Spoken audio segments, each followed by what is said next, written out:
Hey guys, welcome back to my YouTube channel. तो आज हम पोथ सीरीज को फिर से कंटिन्यू करने जा रहे हैं। तो जैसे कि हमने प्रीवियस एपिसोड में देखा था, एक लाइन लूजेंग की तरफ आ रहा होता है। लूजेंग सोच रहा होता है ये तो profound 10th layer low of fire है। तो एपिसोड नंबर 380 की स्टार्टिंग होती है। वो जो लाइन होता है लूजेंग के पीछे पड़ा होता है। लूजेंग सोच रहा था ऐसे मेरे को जरा भी डर नहीं है फ्लेम्स का, पर मैं ऐसे लो के ऊपर फोकस नहीं कर पाऊंगा। मेरे लिए सबसे ज्यादा इंपॉर्टेंट चीज हेवनली डेस्टिनी को रेजिस्ट करना है, जो कि लो के अंदर है। वेल, एक तरह से पावर का सोर्स। लूजेंग उसे कट कर देता है लाइन को और बोलता है ब्रेक। उसके कट से वो जो लाइन होता है वो टूट जाता है और वेल गोल्डन उसमें कन्वर्ट हो जाता है थोड़ा सा। लूजेंग सोच रहे थे काम किया। जो फायर लाइन था वो फायर ऑफ 10,000 डेविल्स को कंटेन करता था, तो इसलिए वो पर्पल फ्लेम्स को रिवील करता था, पर अब वो ऑरेंज फ्लेम्स में रिवर्ट बैक हो गया है। इसका मतलब मैंने हेवनली डेस्टिनी को सर्व कर दिया है। लूजाई बोलते अभी भी ओवर नहीं हुआ है। तभी लूजाई विंडलो और थंडर डिसोल्यूशन दोनों को साथ में शूट करने लग पड़ता है। लूजेंग सोच रहा होता है कि जो लो विंड है और लो थंडर वो सेम टाइम पे अटैक कर रहे हैं, वो लूजेंग के सामने आ रहे होते हैं। लूजेंग सोच रहा होता है पर इस टाइम मुझे ऑलरेडी पता है कि मेरे को क्या करना है। लूजेंग अपने स्वॉर्ड को एनर्जी से कवर कर लेता है और डिवाइन लाइट ऑफ कोर्स को यूज करता है, जिससे वो दो बैरियर्स को क्रिएट कर लेता है और उन दोनों अटैक्स को रोक लेता है। वो दोनों जो एनर्जीज होती हैं वापस अपनी प्लेस में चल जाती हैं। लूजाई उनकी तरफ देखता जाते हुए और बोलता है कि ठीक है, तुमने अच्छा किया है। ऐसे जो मायरेड लो रिपेलिंग बुक है वो लो ऑफ कैजुअलिटीज को रोक सकते हैं, पर ये सिचुएशन चेंज हो जाएगी जब तुम हेवनली वेनेटेड्स के अगेंस्ट में फाइट करोगे। तब कुछ ज्यादा कॉम्प्लिकेटेड होगा इस टाइम से, तो तुम केयरलेस नहीं हो सकते। लूजेंग बोलता मैं समझता हूँ। लूजाई बोलता है अब इसे ट्राई करो। वो सभी मतलब मैक्सिमम जितने भी होते डेस्टिनीज उन्हें उनके गेट्स को ओपन कर देता है। एनर्जी साथ में इकट्ठा हो रही होती है। लूजेंग को ज्यादा हैरानी से देख रहा होता है। जो हेवनली वे होता है वो द्वारा शेक करता है। एक हेवनली वेनेटेड बोलता है क्या कोई नया हेवनली वेनेटेड मारा गया? दूसरा बोलता है नहीं, ऐसा लग रहा है कि ये नॉर्मल वाइब्रेशन है हेवनली डाउ की, कोई तो मिस्ट्री होगी हेवनली डाउ में। पहले वाला बोलते मैं ये होप करता हूँ कि ये सूडो सेंट्स की कोई ट्रिक ना हो। वो सभी डेस्टिनीज होती है साथ में इकट्ठा होकर एक बॉल में कन्वर्ट हो जाती है। लूजेंग सोच रहा होता है क्या ये हेवनली डेस्टिनीज सभी साथ में मिलकर ऐसा बना रही है? लूजेंग फिर हैरानी से देख रहा होता है, चुपचाप और बोलता है ठीक है, स्माइल करके। सोच रहा होता है वो कि चलो मैं इन सभी को जितने भी लो ऑफ कैजुअलिटीज उन्हें कट कर देता हूँ। वो ऊपर की तरफ कूद के जा रहा होता है उस बॉल की तरफ। लूजेंग सोच रहे तो जो सर्विंग द कोज अटैक है वो मायरेड लो रिपेलिंग बुक में से सिर्फ एक मूव है। तो जब तुम समझ पाओगे उसे तो वो कम्प्लीटली ट्रांसपेरेंट है। मतलब मेरे को समझ नहीं आया क्या बोलना चाहता है। जो law of casualties in heavenly destinies में वो हाईएस्ट लेवल ऑफ पावर हम उसे कंसिडर कर सकते हैं, पर वो डिवाइन लाइट स्वॉर्ड के अगेंस्ट में कम्पीट नहीं कर सकती है। लूजेंग डिवाइन लाइट स्वॉर्ड को यूज करता है और वेल वो जो एनर्जी की बॉल होती है डेस्टिनीज से बनी हुई उसको कट कर देता है। वो सभी एनर्जीज वापस अपने प्लेस में चल जाती है। लूजा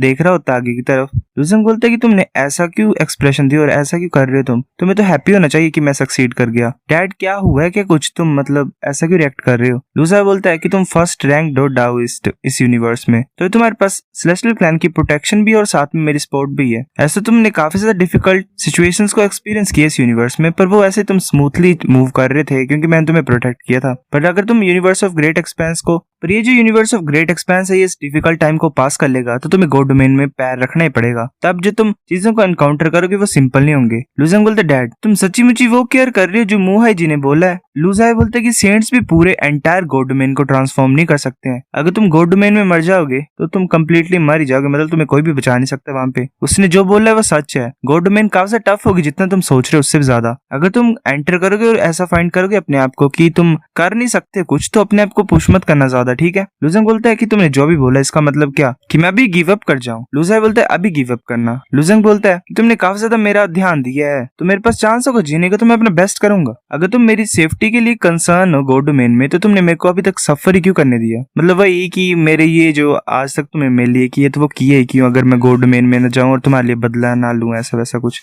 लूजेंग बोलता है कि बाकी इतना ज्यादा हार्ड वर्क कर रहे हैं अपनी फेट के लिए बिना किसी सपोर्ट के, तो मैं क्यों नहीं कर सकता हूँ? और फिर मार्शल आर्ट्स का मीनिंग ही क्या होगा अगर मैं फाइट ही नहीं करूंगा? तो लूजा ये सुन के हैरानी से चुप हो जाता है। फिर थोड़ी देर के बाद बोलता है हाँ तुम सही बोल रहे हो, मैं थोड़ा कम सोच रहा था। गुबाई ने एक बार मेरे को बोला था कि क्या तुमने कभी कोई देखा सेंट जो कभी सेंट बना है? मतलब सेंट का सन कोई सेंट बना है और ऊपर से बात की सेकेंडरी बीइंग सेंट बने। ऐसे जो रोड आगे है वो मुश्किल है, पर तुमने डिसाइड कर लिया है तो मैं तुम्हें रोकूंगा नहीं। लूजेंग बोलते डैड मेरे ऊपर बिलीव करो, मैं पक्का मुहाई जी को डिफीट करूंगा गॉड डोमेन में और तुम्हें बचाऊंगा। लूजाई बोलता ठीक है, अब मैं तुम्हें सिखाता हूँ कि तुम कैसे अपने इंटरनल वर्ल्ड को कंस्ट्रक्ट कर सकते हो। लूजेंग बोलता डैड तुम्हें सच बताऊं तो जो वर्ल्ड है मेरे अंदर वो डिफरेंट है बाकी लोगों से जो नॉर्मल होते हैं। जो बीइंग से मेरे इंटरनल वर्ल्ड के वो आउटसाइड वर्ल्ड में निकल सकते हैं, मतलब मैं नॉर्मली उन्हें निकाल सकता हूँ और मैं बाहर के लोगों को भी अपनी वर्ल्ड में ला सकता हूँ। मुझे पता नहीं क्या रीजन है। लूजाई बोलता है कि तुम्हें रेजिस्ट नहीं करना है, मेरे को अंदर आने दो। लूजेंग बोलते ठीक है।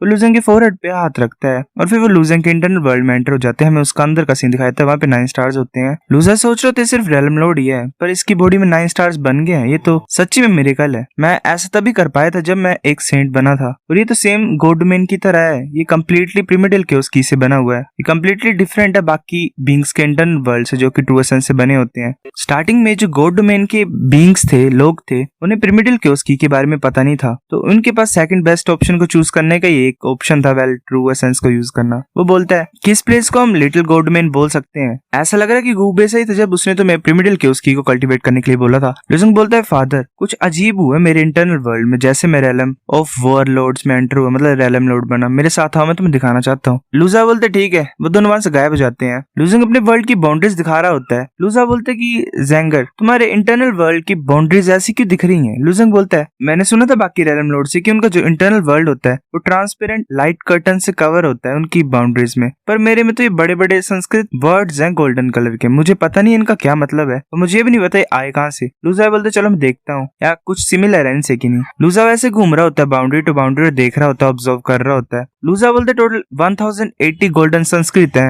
और ये जो गोल्डन संस्कृत है ये मेरे को लगता है उन्होंने छोड़े हैं। वेल उन्होंने, ये नहीं बताया कि किन्होंने। और ये बुरी बात है कि जो मेरी करंट की साउल है मैं ज्यादा डिसाइफर नहीं कर सकता इन गोल्डन संस्कृत टेक्स्ट को। लूजेंग बोलते ठीक है मैं समझता हूँ। लूजा बोलता है मैं तुम्हारे इंटरनल वर्ल्ड में अभी भी घूमा, मैंने देखा कि ये अभी भी छोटा है। मैं तुम्हें कुछ एसेंशियल चीजें बताता हूँ जिससे तुम अपने इंटरनल वर्ल्ड को बिल्ड कर पाओ और ज्यादा फास्ट तरीके से डेवलप कर पाओ। पहला ये है कि जो तुमने लॉज लर्न किए हैं उन्हें तुम डिवाइन टैबलेट्स में ट्रांसफॉर्म करो, और जो बीइंग्स है तुम्हारे इंटरनल वर्ल्ड के उन्हें पास डाउन कर दो, ताकि जो तुम्हारे इंटरनल वर्ल्ड के बीइंग्स है वो भी स्ट्रॉन्ग बन सके। लूजेंग बोलता है ठीक है। लूजाओ फिर बोलता है फिर तुम और ज्यादा कॉन्टिनेंट्स को क्रिएट करो। इसके अलावा तुम एक ही कॉन्टिनेंट को ज्यादा एक्सपैंड करते जा रहे हो, बाकी क्रिएट करो। और बाकी फिर ऐसे वो बोल रहा होता है पर उसके वर्ड्स नहीं सुनाई दे रहे होते। लूजा गायब होने लग पड़ता है। लूजेंग बोलता है डैड। लूजा कंप्लीटली डिसअपीयर होने लग पड़ता है और उसकी वेल आवाज भी नहीं सुनाई दे रही होती। लूजेंग सोच रहा होता है डैड की ब्रेथ बहुत ज्यादा वीक होती जा रही है और इसकी जो वॉइस है वो भी कम होती जा रही है। लूजा बोलता है वेल ये जो की है जो मेरी लूजा बोलता है वेल ये जो की साउल थी ये इतना ही लंबे टाइम तक रह सकती है। ये मेरी लास्ट की साउल थी इस वर्ल्ड में। अगर मैं जाग नहीं पाऊंगा फ्यूचर में तो मुझे लगता है मैं सच्ची मर जाऊंगा। लूजेंग बोलता है डैड। वो ऐसे आवाजें लगा रहा होता है। वो लूजा को पकड़ने की कोशिश करता है पर वो ऐसे गायब हो रहा होता है और बोलता है जेंगर गुड बाय। वो ऐसे फिर गायब हो जाता है पूरी तरह से। लूजेंग बोलता है मैं तुम्हें दोबारा देखूंगा। लूजेंग ऐसे अपने इंटरनल वर्ल्ड में घूम रहा होता है और बोलता है ये टाइम है मेरे इंटरनल वर्ल्ड को डेवलप करने के लिए, जैसे फादर ने बोला। वो अपने हाथ को आगे की तरफ करता है और जो वाटर होता है वेल प्रिमिटिव केओस की होती है वो ऐसे घूम रही होती है गोल गोल। वहां पे स्टोन टैबलेट्स बन जाती है। वो जो स्टोन टैबलेट्स होती है वो ऐसे फैली होती है आगे की तरफ। लूजेंग बोलता है पहले लॉ ऑफ थंडर पावर। वो एक टैबलेट में थंडर लॉ को एंटर कर देता है। फिर second law of metal power वो ऐसे डाल रहा होता है 11, 12, 13 वो सभी में डाल देता है और बोलता है कंप्लीट हो गया। फिर वो उन स्टोन्स को उठाता है और बोलता है जाओ, और डिफरेंट डिफरेंट प्लेसेस में उन टैबलेट्स को सेट कर देता है। जो लोग होते हैं लूजेंग के इंटरनल वर्ल्ड के वो बोलते हैं तो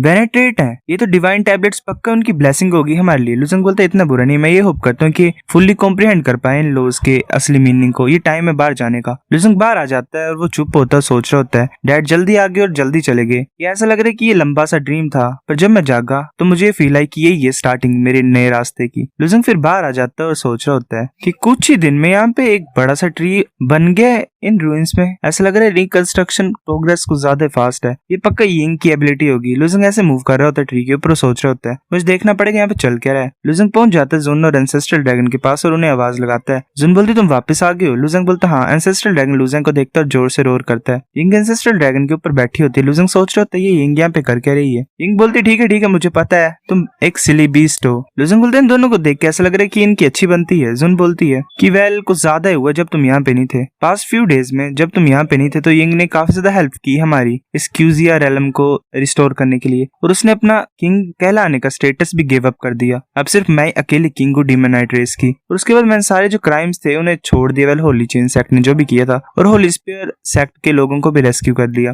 जो डिस्प्यूट है डीमोनाइट रेस के बीच में वो सेटल हो गई। अब लूजेंग बोलते कि जो डिवाइन एरो है वेनेट्रेट है वो कहाँ पे अब वो कैसा है। जुन बोलती है कि जो ब्लड एरो उसने यूज किया था उसकी वजह से वो काफी ज्यादा जल्दी एज हो रहा है और उसकी लाइफ एनर्जी ड्रेन हो रही है। वो 5 सेलेस्टियल डिके में एंटर हो गया और इसकी लाइफ स्पैन अब इम्पॉसिबल है कंटिन्यू करने के लिए। वो मेडिटेशन कर रहा है सेक्रेटरी के अंदर जो कि अपराइट स्पिरिट होल लैंड में है। वेल 5 सेलेस्टियल डिके में भी वो 300 मिलियन सालों तक जी सकते हैं। इससे वेल कम ही 300 मिलियन साल भी बड़े होते हैं। लूजेंग सुन के हैरान होता है, बोलता है 5 सेलेस्टियल डिके ये लॉ ऑफ कैजुअलिटी है ना। जुन बोलती है हाँ, तो तुम ऐसे क्यों पूछ रहे हो सडनली। लूजेंग खुशी से बोलता है कि हाँ मैं अंडू कर सकता हूँ उसे, चलो मैं ट्राई करता हूँ। तुम चुपचाप देख रही होती है लूजेंग की तरफ। फिर वो अपराइट स्पिरिट होल लैंड में होते हैं। जुन बोलते हैं पहुंच गए हैं। लुजंग सोच रहा होता है जो डिवाइन एरो हेवनली वेंटेड वो अंदर होगा, मैं गंदी सी स्मेल को फील कर पा रहा हूँ डिस्टेंस से ही। वहां पे पहुंच जाते हैं। डिवाइन एरो हेवनली वेंटेड बोलता है कि कौन यहाँ पे आ रहा है, पीछे हट जाओ। जुन बोलती है कि ये मैं हूँ। डिवाइन एरो बोलता है कि किंग यहाँ पे क्यों आए हैं, मैं 5 सेलेस्टियल डिके में एंटर हो गया हूँ, ये प्लेस फुल ऑफ पोल्यूशन है, ये प्लेस तुम्हारे लिए अच्छा नहीं है किंग। जुन बोलती है ऐसा मत बोलो, मैं यहाँ पे हेल्प ही करने के लिए आई हूँ, मैं ट्राई करना चाहती हूँ तुम्हारी 5 सेलेस्टियल डिके को छुड़ाने के लिए, वेल मतलब एक तरह से खत्म करने के लिए। डिवाइन एरो बोलते है कि क्या किंग, क्या तुम मजाक कर रहे हो? लुजंग बोलता है कि मैं ट्राई करने के लिए आया हूँ, पर मेरे पास कॉन्फिडेंस है कि शायद ये ठीक हो जाए। डिवाइन एरो सोच रहे हो तो ये बच्चा, ये तो सन है सेंट का, अगर कोई चांस होगा तो शायद मतलब ये कर पाए। वो बोलते ठीक है तुम ट्राई करो। लुजंग अपनी स्वॉर्ड को निकाल लेता है और बोलता है कि ऐसे रहना, मूव मत करना। लुजंग अपनी डिवाइन एनर्जी को डाल देता है उसमें। जुन बोलती है कि ये क्या है, ऐसा लग रहा है मायरेड लो रिपेलिंग बुक है जिसे तुम कल्टीवेट करते थे, पर तुमने इसे पूरी तरह से कल्टीवेट नहीं किया था, मतलब तुम्हारे पास थी ये बुक। लुजंग बोलता है हाँ ये डिवाइन लाइट है, मायरेड लो रिपेलिंग बुक से जितने भी लो ऑफ कैजुअलिटीज हैं उन्हें काट सकता है। जो 5 सेलेस्टियल डिके वो भी एक तरह से लो ऑफ कैजुअलिटी है, तो ये डिवाइन लाइट इफेक्टिव होगी। लुजंग अपनी स्वॉर्ड को उठा लेता है। जुन भी देख रही होती है उसकी तरफ और डिवाइन एरो सोच रहा होता है कि लो ऑफ कैजुअलिटी को काट सकता है। लुजंग एक कट मारता है और डिवाइन एरो को वो लगता है जोर से, मतलब डिवाइन एरो को वो कट करता है एक तरह से। डिवाइन एरो सोच रहा होता है कि कुछ अजीब सा है, ऐसा लग रहा है कुछ अजीब सा मेरी बॉडी से एक्सपेल आउट हो रहा है। तभी एक स्केलेटन टाइप होता है उसकी बॉडी से रिलीज हुआ होता है, वो कट जाता है। डिवाइन एरो सोच रहा होता है ऐसा लग रहा है कि मैं ठीक हो रहा हूँ, ये तो कुछ ज्यादा अजीब है। उसके हाथ से वो जो गंदी सी चीज होती है ब्लैक ब्लैक वो निकल रहा होता है। गाइस एपिसोड नंबर 380 इतना था। अगर आपको वीडियो पसंद तो लाइक करो, नहीं बेफिक्र लाइक कर दो, शेयर करो अपने दोस्तों के साथ, कमेंट करके बताओ। अगर आपको वीडियो कैसी लगी सब्सक्राइब करो। तब तक के लिए बाय बाय।